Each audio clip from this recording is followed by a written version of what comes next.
Körpəni müstəqilliyə necə öyrətmək olar? Uşağın müstəqilliyə alışdırılması onun inkişafında vacib mərhələdir və bu, onun özünə inamlı və məsuliyyətli insan olmasına kömək edir. Bu prosesdə sizə kömək edəcək bir neçə addıma baxaq. Birinci, uşağın özü yerinə yetirə biləcəyi sadə tapşırıqlardan başlayın və tədricən onların çətinliyini artırın. Məsələn, ondan oyuncaqları yığışdırmağı xahiş edin, sonra süfrəni hazırlamağı kömək etməsini istəyin, daha sonra isə özünə səhər yeməyi hazırlamağı öyrədin. İkinci, uşaq hər dəfə tapşırığı uğurla yerinə yetirdikdə onu tərifləyin. Bu, onun özünü uğurlu hiss etməsinə kömək edəcək və gələcək inkişaf üçün motivasiya verəcək. Üçüncü, ev işlərini yerinə yetirmək üçün vaxtı da əhatə edən dəqiq gündəlik rejim qurun. Bu, uşağın məsuliyyətə və intizama alışmasına kömək edəcək.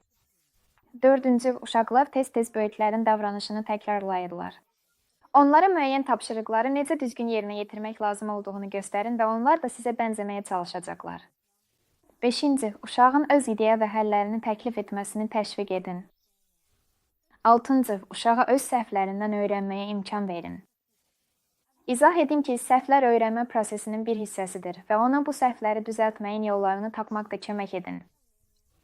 Yeddinci, evin yığışdırılması və ya yemək bişirmək kimi ümumi tapşırıqlar üzərində birlikdə işləyin.